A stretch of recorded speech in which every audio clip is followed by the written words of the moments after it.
All right, everyone. Well, hello and welcome to another edition of Mormon Stories podcast. Today it's going to be a live interview.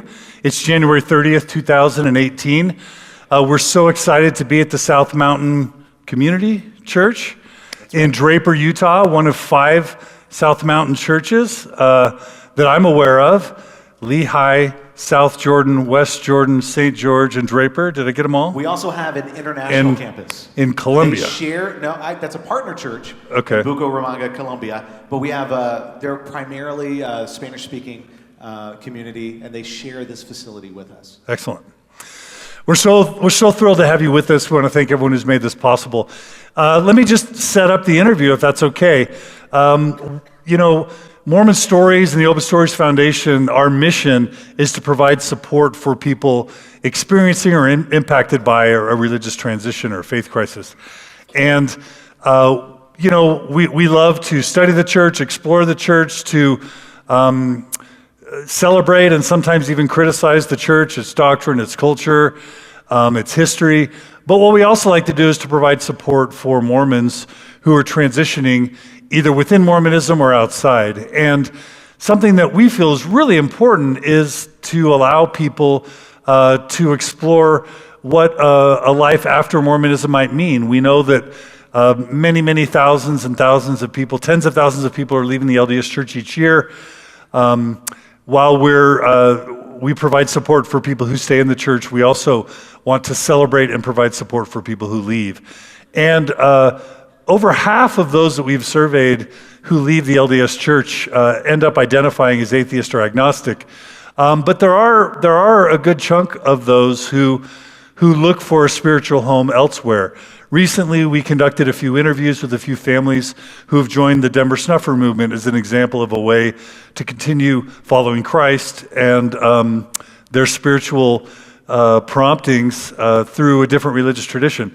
But we have heard so many good things about South Mountain Community Church that we felt like we really wanted to take some time to understand kind of what this church is about, what they believe, why they're here, how they got started here in the belly of the beast, so to speak, and then really understand what the church has meant to several people who have left the LDS Church and have found a spiritual home here. So we're going to be interviewing Pastor Paul and Pastor Rick about the founding of this church and what they're about.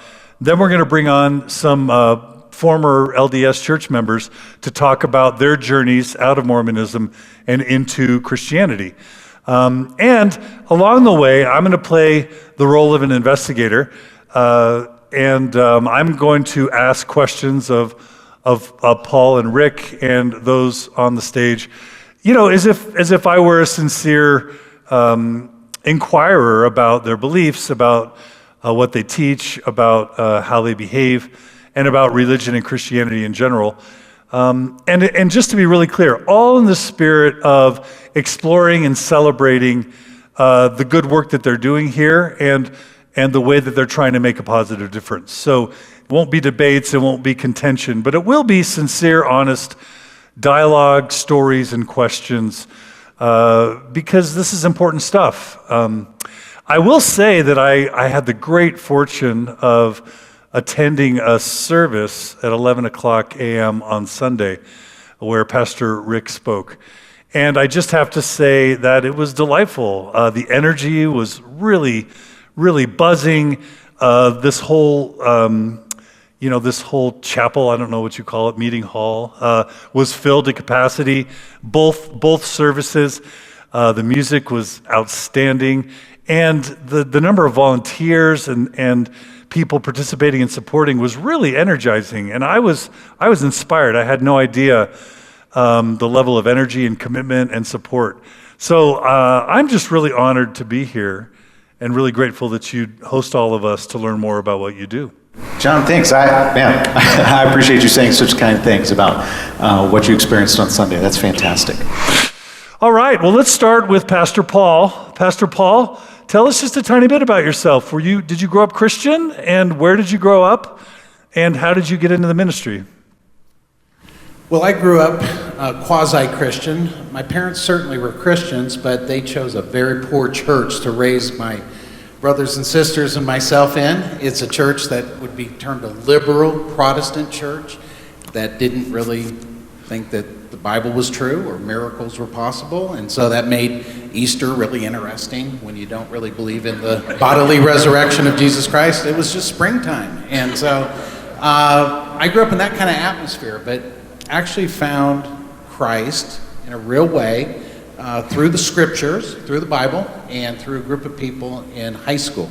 Immediately started to teach Bible studies, went to college, continued to enjoy helping other people learn about God and teaching the Bible. And so I just continued on a pathway toward being a pastor, went to seminary, that's a 3-year master's degree, and then became a college pastor, an associate pastor in Bakersfield, California, and then moved here 20 years ago with my wife and 2 boys. And so that's quickly my story. So how many years did you spend leading or being involved in managing churches prior to coming to? 17 years. 17 years, okay. And you may have just said this, but it went fast for me a bit. So were you a head pastor at other churches? I was not, no. I was an associate pastor. Okay. That's a guy that doesn't preach all the time and helps with helping people in terms of discipleship, helping people in their spiritual journey. And then this was the first time I preached every single Sunday and that sort of thing. And we started from scratch. We moved here, and So you and your wife. my wife and I and my 2 boys, that was our church. I How'd you pick Utah and Salt Lake specifically? How have did a that? friend that is a pastor in Orem, and he went to seminary with me and kept inviting us out and kept prompting us to consider this. And on one trip, my wife finally succumbed to my prompting as well and said, okay, I see this now. I get it.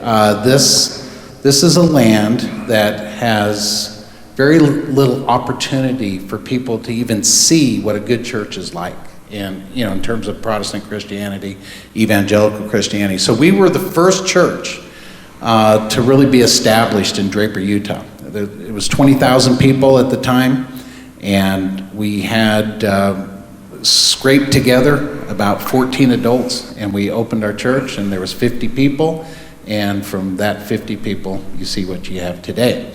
So that was what year approximately? 1998. 1998. Okay, and your wife's name is Ginny, right? Yep. And so you guys came here. Did you have to save up a bunch of money? We had to raise a lot of money. At the beginning, like when you got here, did you bring a wad of cash, or Yes. was it without purse or script sort of We had a thing? lot of supporters in California, and actually that's a really good question, because the pressure of any church planter in Utah is to try to gather Christians together. But we felt like that's not what we wanted to do. We wanted to come here to give LDS people an opportunity to connect with the gospel. And so we intentionally were outsider focused from day one. And quickly, LDS people started to come, be baptized. They brought their friends. And so we've been able to maintain an outsider focus for all 20 years. And that's why you see that many LDS people here, is because we don't beat up on Mormonism. We don't talk about Joseph Smith, Brigham Young, ever. We simply teach the truth as we understand it from the Bible. And we don't believe that making somebody else look bad actually proves that we're right. And so we've always focused on the truth of the Bible instead of trying to criticize somebody else.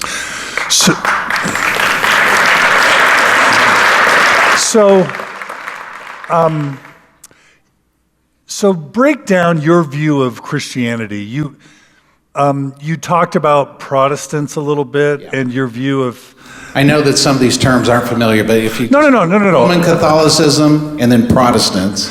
You have the Protestant Reformation, and then we're part of a group called Anabaptists, and that simply means that's the group that separated from the first groups of Protestant believers And that's a fancy word for being rebaptized. So every single person in Europe was baptized as an infant, if they're Roman Catholic. And those Protestant churches continued to baptize infants. Well, Anabaptist believers, that group of people said, you know what? We believe in believers' baptism. In other words, we're not baptizing babies. And so that's what you see in terms of evangelical Christianity today. By far, most evangelicals would be called Anabaptists or from those roots. And the average age of baptism for you guys would be what? At our church, probably 25. Because of all the converts coming in. Yeah. And what about if a child is born in the church, at what age would they end up? We allow the parents to determine that, but we discourage any baptism before 12. Before 12? Wow. That's We would interesting. like people to wait. Okay. And specifically when I asked you about your survey of sort of the field of Christianity, you mentioned that you weren't raised in a church. Well, you didn't necessarily. Church. Yeah. So without not in the spirit of criticizing others, I'm getting a sense that you maybe don't see all Christian sects as equal. And if you can delicately say kind of which branches of Christianity you're not maybe a huge fan of and why, whether you consider them legitimate or not, and then which parts you kind of see as more legitimate. Not to criticize, to understand the frame with which you believe. Without naming names, it kind of breaks down this way. Gospel and religion. And the LDS Church does not have the corner on the market for religion, so to speak. And any religion, I believe, is characterized by the fact that we earn what we get from God. It's like a wage that God is obligated to pay us. And so we're always working hard. We have many religious obligations that we have to fulfill in order for God to bless us. And on the flip side of that, if we don't do those things, there's discipline from God. There could be even eternal punishment. And so the gospel is good news because it doesn't depend on us, it depends on Jesus Christ and his righteousness. And so within Christianity, you have the school of thought that there's a lot for you to do. And among gospel Christianity, we understand that God has already done the work. We simply place our faith in him. So it doesn't matter if it's Roman Catholicism, mainline Christianity, different groups within even evangelicalism, if they're religious in their orientation toward God, we would frown on that and we would offer people freedom in Christ through the gospel. Okay. And the words you had for sort of Protestant Christianity, your concerns about Protestant Christianity aligns with this concern about whether you earn or don't earn God's grace. Are there other things as well? It sounded like more liberal or progressive forms of Christianity that may or may not require a literal belief. We believe the Bible's true. There's sects within Christianity that don't believe the Bible's true. When you say true, you mean inerrant, right? Inerrant, yes. Okay.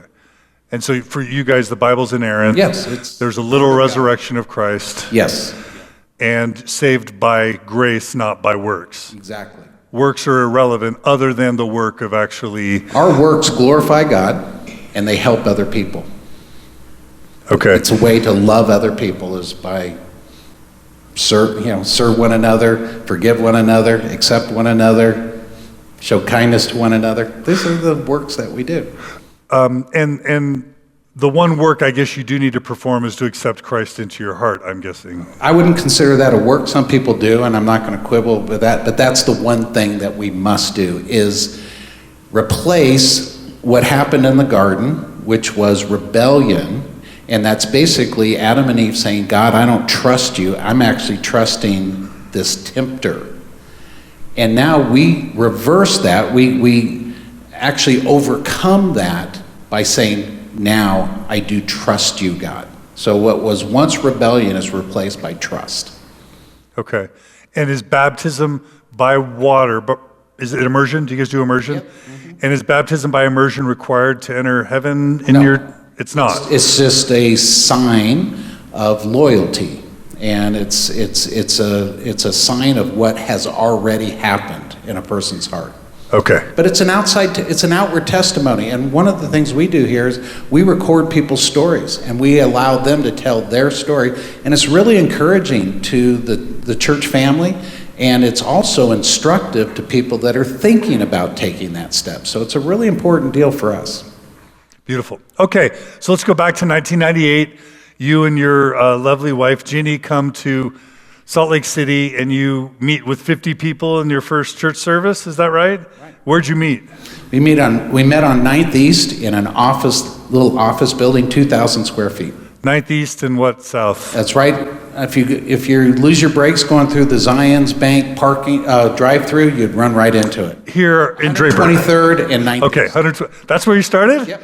Okay. What were the hard parts about starting a church in Utah in 1998? What were the hard things? Was it easy? Was there adversity? Everything was hard. Did people literally put up roadblocks and obstacles? No. People were pretty kind to us, except when I moved here, I thought, we're going to do it the old-fashioned way, like everybody does in California, Arizona, Colorado, all these places, even the Northwest where you lived. We're going to go meet in a school to get off the ground. That would be appropriate to try to gather a group of people, but the Jordan School District had a problem with that, and so they banned all churches from their schools. And we found out that was a big old problem for us, so we had to pay money to rent a space, a lot more money than a school would have cost. So that's how we started. Okay. So it was hard to find a venue. It's hard to find a venue, but it's just really hard to find people. I mean, the percentage of evangelical Christians in Utah, by my best estimate, as I researched it, was about 0.5% of the Still? population. No, when you started. I think it's all the way up to 1.5%. That's good growth. We're killing it. That's actually good growth. Yeah. Okay. So take us through a bit of the history of going from 50 to how many total members today across all your... We grew by 150 people every year. And it's almost 20 years now, and we have over 3,000 people. 3,000 people... in our church. That's across all campus. 6 campuses. Okay. So about 3,000 people growing 150. About 150 people a year. That's really interesting. Okay. And so where did you progress in terms of where you met? So you started... So we started in that little 2,000 square foot building, and then we rented some more space downstairs from that building, so that's another 1,000 square feet. And then we realized we're going to grow out of this place, so in a year and a half, we moved into a warehouse near the Coca-Cola bottling over here and distribution center in Draper. That was about 7,000 square feet. We outgrew that. We took over another unit. That was another 7,000 square feet. And then we grew out of that. We took over another 7,000 square feet. And so we were in that building for, approximately 13, 14 years. And 5 years ago, we moved into this building. Yeah, so talk just about this building, how many square feet, and kind of what your campus is like. With our Fusion Clubhouse, it's about 42,000 square feet. Yeah, that's Seats 1,000 people. And you have 2 services, right? We have 2 services. Yeah, plus and then talk about the other campuses. So we started a West Jordan church 5, 6 years in. Then we started a South Jordan campus 2 years after that. Then St. George about 3 years after that. And then our Lehigh campus just 3 years ago, 2.5 years ago. And so our international campus about 2 years ago. So that's just every couple years we've been adding a campus. And you're actually building buildings or have built buildings? In Riverton right now for our South Jordan campus. Doesn't make sense, but that's where we could find land. So yeah, and that's an 11,000 square foot building. Our St. George church is 22,000 square feet, and there's 700 people down there. And so it's interesting because In places like California, you can meet in a warehouse and do fantastic. But what we've discovered in Utah, people like to see that you're in a building, that you're not going anywhere. If I'm going to invest myself into this church, I want to know that they're still going to be here 5 years from now. That's what we've learned just by doing what we've done all these years. So it's pretty interesting to watch. It's just nothing like any place else in the country. It's a unique situation for Christianity. How has your growth rate compared to other Christian churches that maybe started at the same time in other places in the U.S.? Has this been phenomenal success and growth by sort of Christian church standards? Without asking you to brag. It is, and it's just hard to sustain growth. I don't care where you are in the country. I think, though, that what we've done is we've basically said we exist, well, we have a value that says our members serve the guest. That's one of our values. And that's really unusual. In fact, we decided never to vote. We voted one time, and in that vote, we decided never to vote again as a church. And the reason for that is if you vote as a church, you're going to have a church that's perfectly designed for the voter. That's the member. And they get everything they want. But we knew that we wanted to protect the interest of the person that wasn't here yet. We call that person maybe the outsider, who's never been in an evangelical church before. And so we wanted to not just protect their interests, but we wanted to tailor-make an experience so that they would say three things. Number one, I really enjoyed myself. Number two, I understood everything that was said today. And number three, I think I might want to come back. This looks doable to me. And so we built this church on wanting to hear people say those three things. Some of the things you said, except I could do this. You didn't say that. You said you enjoyed it at least. That's good. Absolutely. Yeah. It and was you great. Understood everything. Yeah. Yeah. You didn't have to have a history in Protestant Christianity to get it. No, Pastor Rick had his PowerPoints up here, and he was, going through the curves for the sermon on Sunday was on being financially responsible, on not getting into too much debt, on figuring out what percentage of your income you want to keep, trying to build some breathing room between your expenses and your revenue so that you could... All right, did I pay attention? That is... All right. That is the gold standard. If you can talk about something and somebody remembers it, that's amazing. You're the one. And I noticed that your other campuses had the same presentation. Is that right? So you guys have some sort of content distribution where you're having the same sermon by different pastors at the different satellites. That's right. We collaborate together. We'll go away for a week in the summer. We'll plan out the different things that we want to teach about throughout the year, and we work together on it. And it's a real team effort. So, Pastor Rick, let's bring you in. Talk just a tiny bit about your upbringing, what brought you into the ministry, and then what brought you here. Yeah, I grew up in the Deep South with super grumpy, racist Southern Baptists, and a lot of them are great people. I just didn't know any of the great people when I grew up, and I grew up just in a kind of a harsh, really rules-oriented religious environment. Our favorite pastime was judging other people, and I had a lot of stuff. I had a lot of baggage. I had a lot of church baggage I had to get over growing up. But even though the culture, there were great people, but even though the culture wasn't great, there was something about the truth of, I was convinced of the truth of the Bible. And that really captured me. And when I went away to college and wrestled through, do I believe this? I'm not just taking my parents' faith. Do I believe this? And I fell in love with not just the truth of the Bible, and how well it explains life and how well it explains me. And I just got intoxicated with the joy and the life change, the positive life change that people experience by trusting in Christ and by trusting in what's revealed in the New Testament.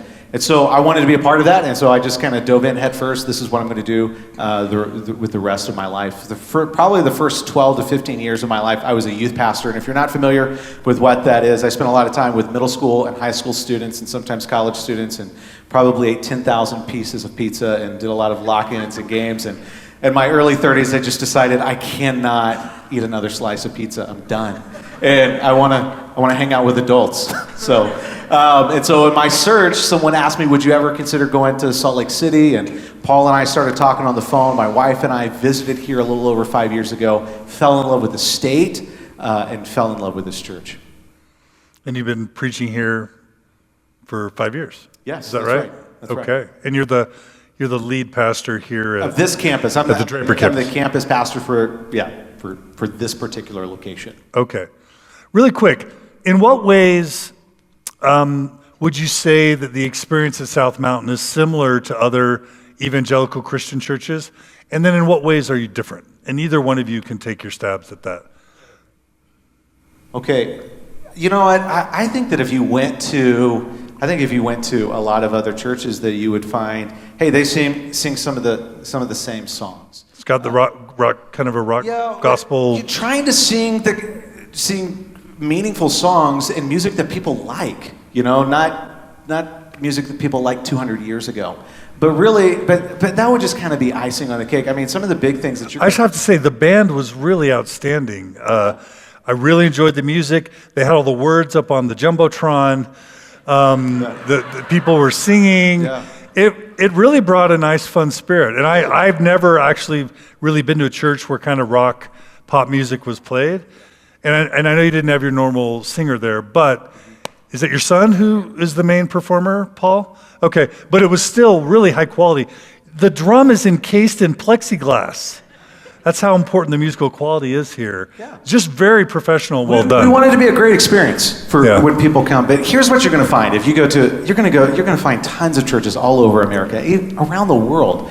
And even if culturally things are different, if the music is different culturally, dress is different culturally, what you're going to find is these are people who think, what I read in the New Testament is incredibly helpful. I trust it. It's true. And you guys sang a song tonight as we got started, and it was singing about the importance of loving each other. And you're going to find that a lot of churches are united by that. We trust Jesus. We trust what's revealed in the New Testament. We want to love other people. We don't think there's anything more important than that. And I think that's what you're going to find, a common thread through just about any evangelical church across America, Europe, Africa, wherever you go. Paul, what would you say? Yeah, we run on the two rails of grace and truth, and we've tried to not balance those two things, but just express those two things all the time. And so we're peculiar as a church in the sense that we're very careful theologically. I mean, we spend a ton of time trying to get it right, and we have an educated pastoral staff. These guys have dedicated their life to the study of God's Word. They've gone to school a lot. I mean, a lot. And what type of training have you had? So I undergrad in theology, and then graduate work with a concentration in philosophy and ethics. And you, Pastor Paul? I have a Master's of Divinity. It's a 3-year master's degree in New Testament, and then a doctorate degree in leadership, Christian leadership. Excellent. Okay. Yeah, and so the Bible is really important to us, but expressing that in such a way that it's a graceful presentation of that. In other words, we don't expect non-Christians to act like Christians, and we expect people to be on a journey. And so we're just inviting people to take their next step. And I say invite. Instead of expecting people to take their next step, we're inviting them to take their next step. And that allows us to tell the truth in a graceful way. And so we're trying to be helpful and hopeful in everything that we communicate. It's pretty important to us. I noticed something in your literature about atheists being welcome. Yeah. It's belong before you believe, right? Yes. What do you mean by belong before you believe? Well, we expect people to have a long ramp up to a place to get to the place where they say, yes, I now trust not just the Bible, but I'm trusting my life to God. I'm giving my life to Him. I'm asking Him to save me from my sins. That takes a long time for a lot of people, especially if they have to deconstruct their former religious life, which I think you participate in helping people do, is deconstruct that, but now they have to construct a whole new spiritual journey. And so we just want to be patient as they do that. You don't have to change your behavior. You don't have to change the way you dress. You don't have to change your attitude. How do people dress when they come here? Like I'm dressed now. Okay, jeans and leather jackets. I'm turning 40 in a few months, and I'm going through a little bit of angst. Yeah. It's not leather, actually. It's not leather, no. Pastor Rick's having a midlife crisis, everybody. Just kidding. Yeah. So casual. T-shirts. During football tennis season, you shoes. see a lot of jerseys. In the summer, do people wear shorts? Oh, yeah. T-shirts? Yeah. It doesn't matter. There's coffee. You guys serve coffee? We serve coffee. It's a big deal. That's a bold step, people. It helps some of us to not be so grumpy in the morning when we're trying to do this. Yeah. All right. This is great. Okay, so I want to invite up our panel, and what I want to do is have them each tell kind of their story, sort of out of Mormonism and into this church, and then we're going to talk kind of doctrine, theology, history, policy, etc. Is that okay? All right, panel, come on up wherever you are. Who's joining us today? Rick, can you tell us? And I'll write down the names. Yeah, we've got, I'll introduce them as they come up. This is a friend of mine. This is Dave Conklin. And Dave is a part of our St. George campus. So he and his wife drove up 4 hours. Just for this? Just for this. Yeah. Dave. Do you feel like a big deal? Nice to meet you. No, I don't. But Dave, nice to have you. Thanks for joining us. And as a pastor, you're not allowed to have favorites, but I cheat sometimes. Emily's one of my favorites because she invests so much in my daughter's life. This is Emily Rushton. And Emily, so nice to meet you. Yeah. Thanks for joining us. This is a fantastic guy. This is Jim Atkins, and he is a leader of one of our Nice to meet you. just outstanding support groups. It's called Divorce Care. And when my parents divorced, my mom went through that a couple of times. She found a lot of great just help and support through that. I'm so grateful to Jim for leading that. And then we have Carrie Evans. I love Carrie. She's a blast. And you're gonna get a kick out of talking. Hi, Carrie. We met on Sunday. So nice to come on over here. You made me for lunch, but it was delicious. All right. So this is great. So it's Dave, Emily, Jim, and Carrie. Is that right? Dave, Emily, Jim, and Carrie. Okay. Well, we're going to do something that's maybe never been done on Mormon Stories. We're going to have, I guess, between all 6 of you, like 6 people tell your stories really quick. But let's start with you, Carrie. Tell us just a tiny bit about, your Mormon credentials, and then we'll go into how you demormified yourself. I just made that up.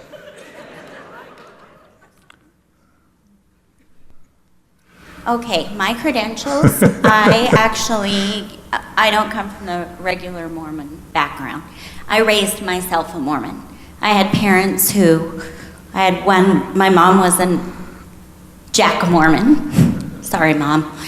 And my dad was a not Jack Catholic, I don't know. So they sent me to the Mormon church, and everybody was Mormon. I wanted to be like all the other kids. So where was this? Over in Murray. Okay. Went on to become pretty Molly Mormon. I was right down the line. Married my husband in the temple, and had 5 kids, and proceeded to do my best to do it all. And it destroyed me. Oh, that doesn't sound good. How many years were you married and active in the church?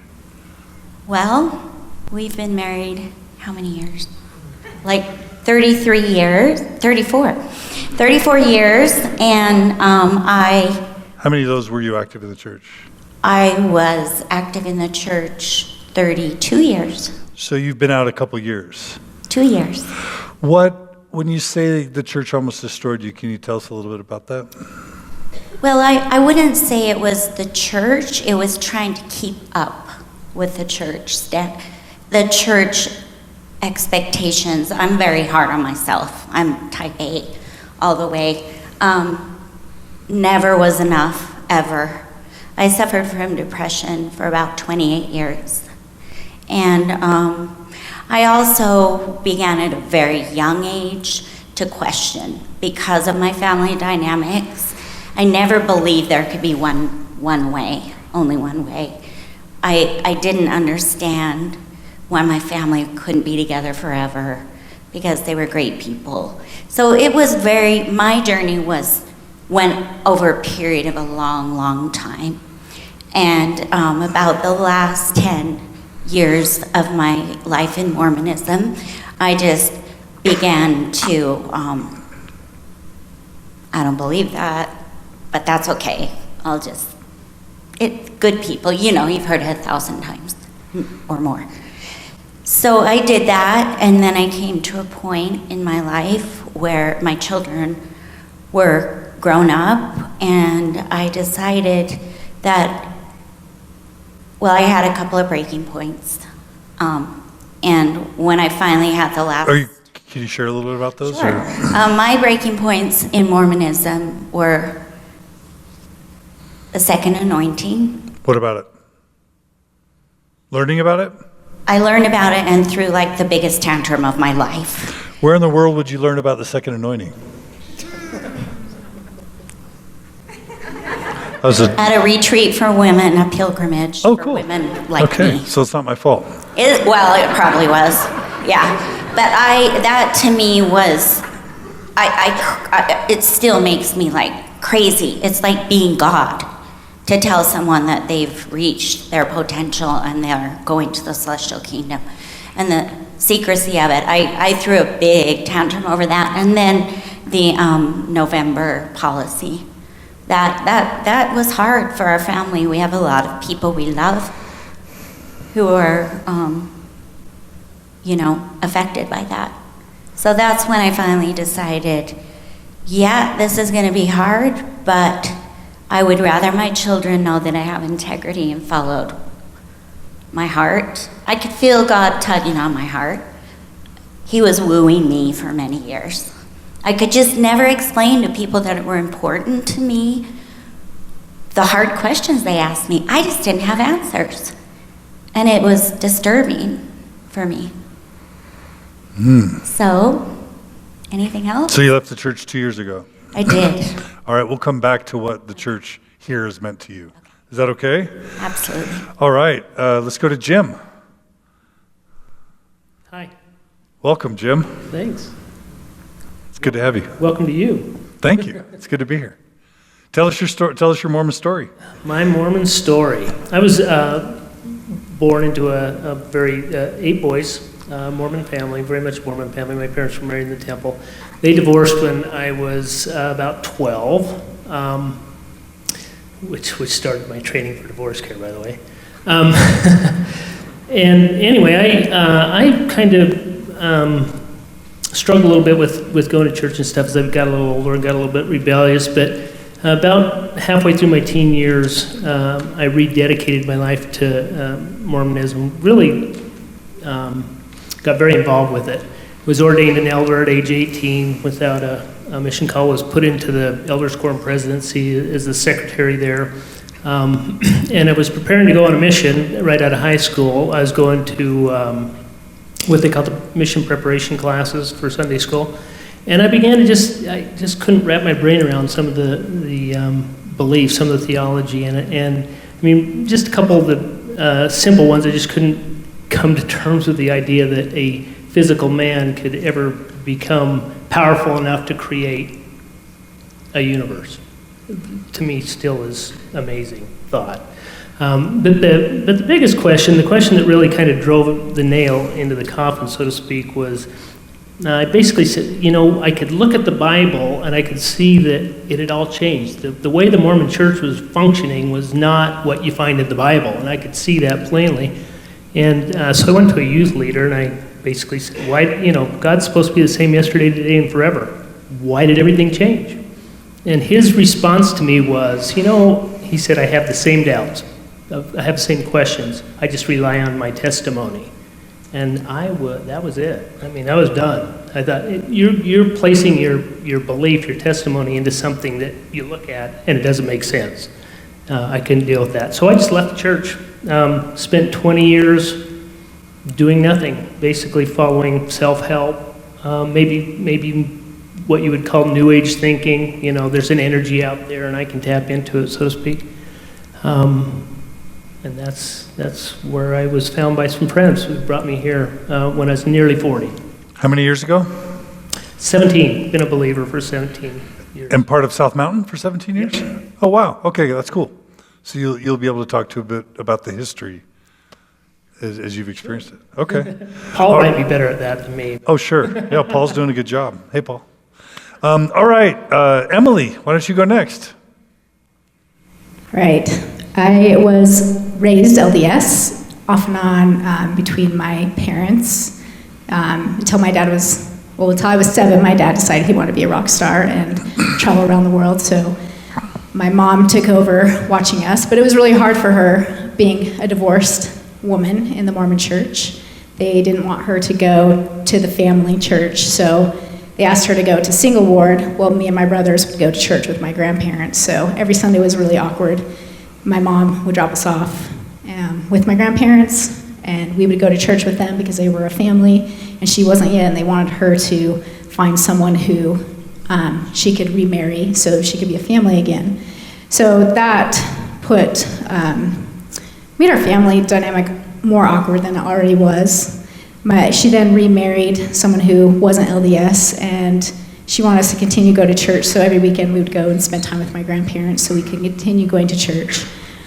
You know, we didn't really read the Book of Mormon, we didn't get into the Bible, but my grandparents would teach us the word of wisdom and to follow God's commands. It was more fear-based. I feared God. I didn't love him. I was so fearful. I was told if alcohol ever touched my lips that I would be struck down by lightning if I had sex outside marriage. I did not like God at all. My mom gave up custody of us when I was 14, and so we moved in with my grandparents fully. It was fine. Like, I was a good little Mormon girl. I loved to do what people told me.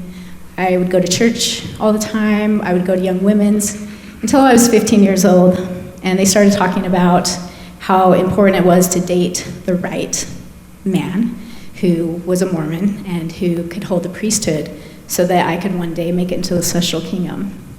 I had a real problem with this. I hated marriage. I thought it was ugly. I didn't want to have anything to do with it. And on top of that, I didn't understand why a man had to help me get into the highest kingdom. That started my thoughts going in a different path. I started questioning everything about the Mormon church, like, why can't you drink coffee? No one could ever give me a good why to anything about marriage, about drinking coffee. I started going away from the church, spending less and less time. I'm like, I have softball practice. I have a softball tournament. When I was 17, I was camping with a group of my friends, and my best friend's oldest sister kissed me. I was super excited and really confused at the time.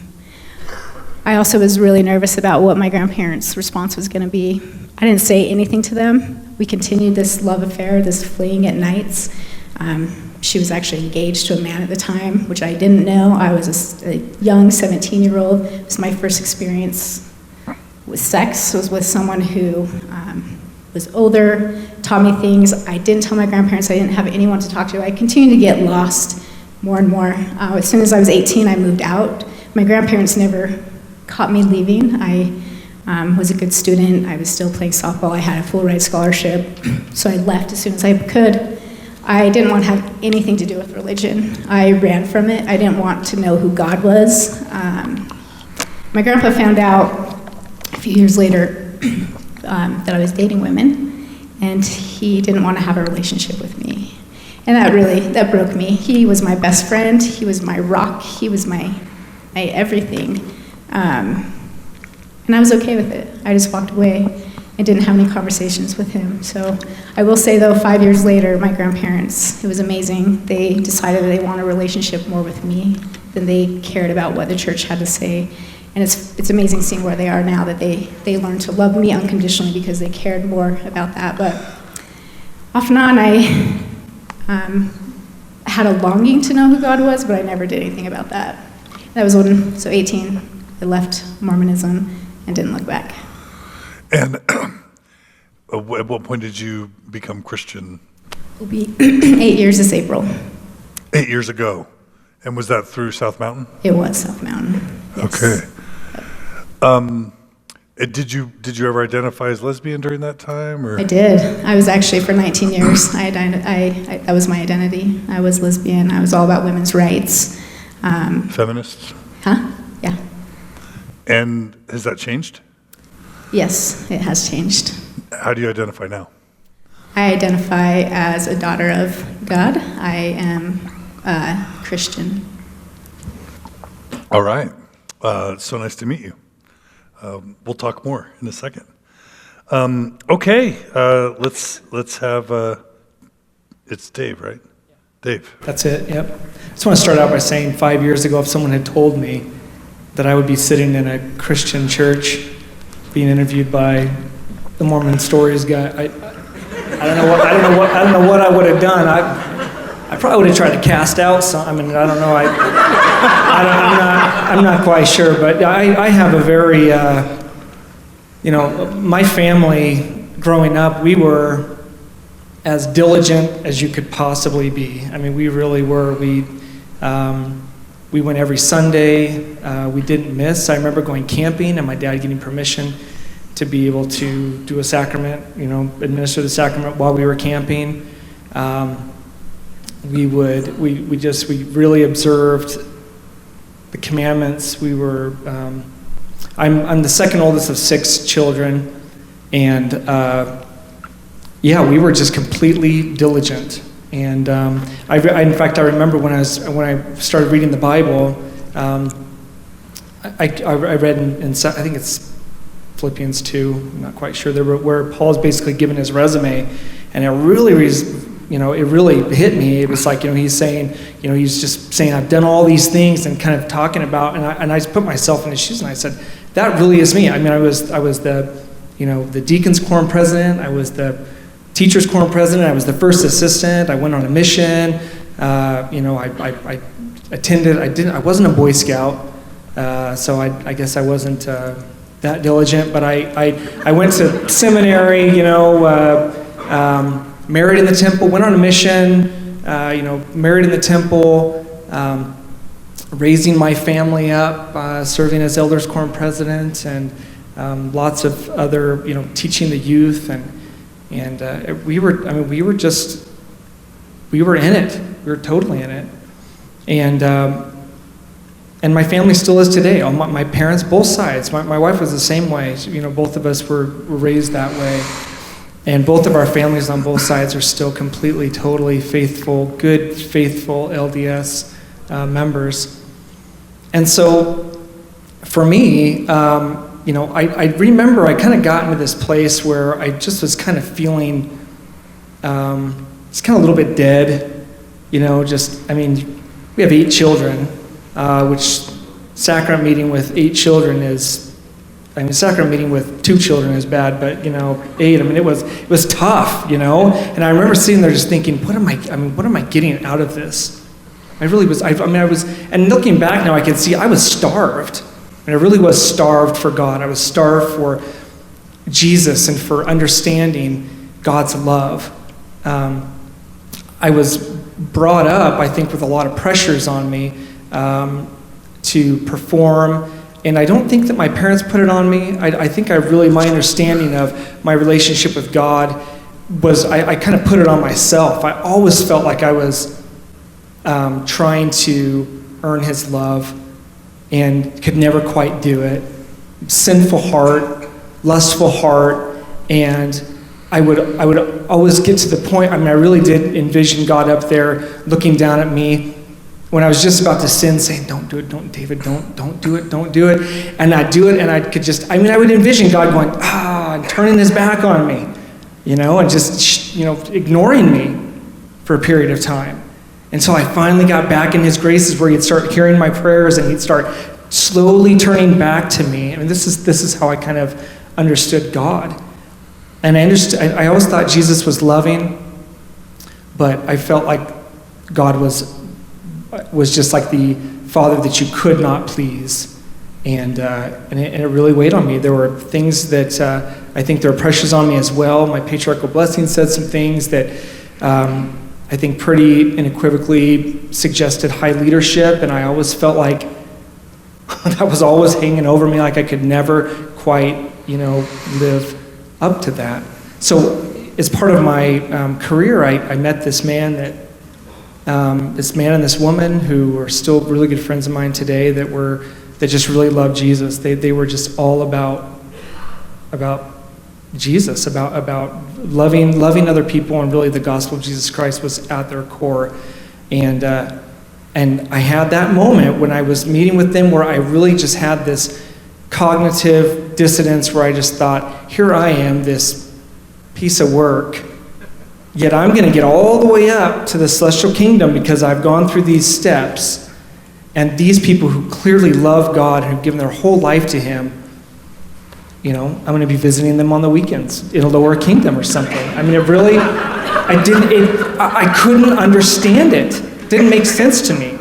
That was the crack that God used to start really working on me.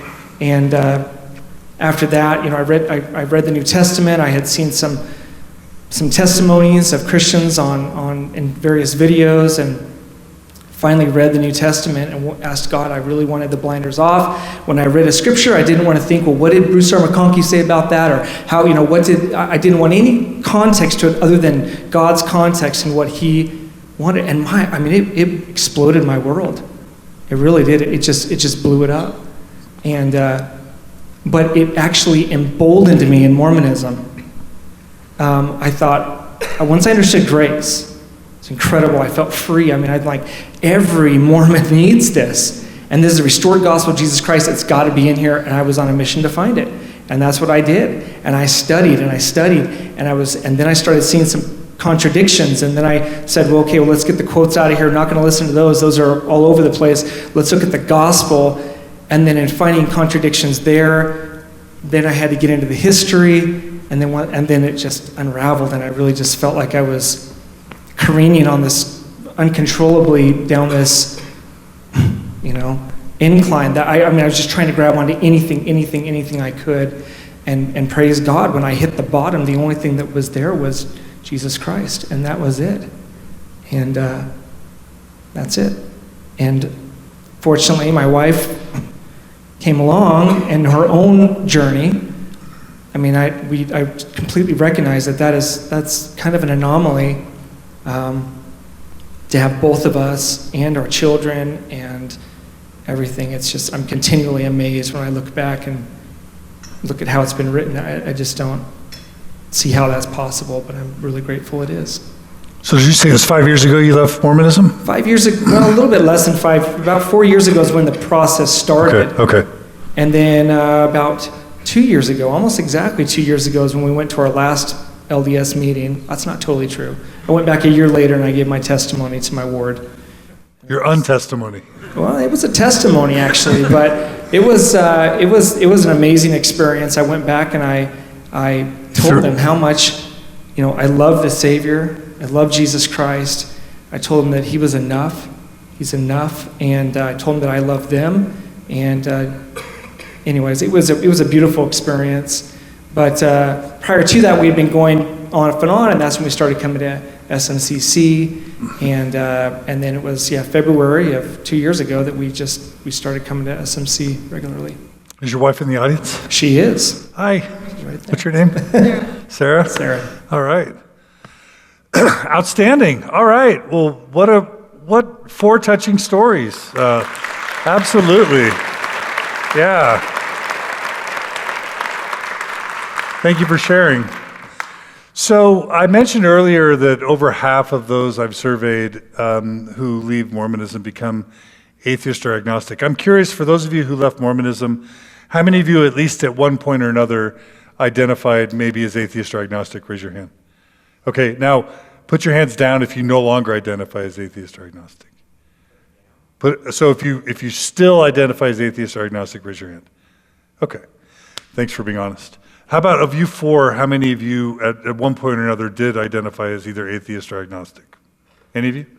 So none of you lost your faith in God at any point? I had like 2 minutes. Well, microphone, sorry. I had like 2 minutes of atheism. Right? Okay. It might have been a little longer than that, but when you when your whole understanding of the nature of God is based on somebody going into a grove and having an experience, and then you find out that that's not accurate, it rattled me I contemplated, what if that's not true, then what about this, and what about this, and what about that? But it was short-lived.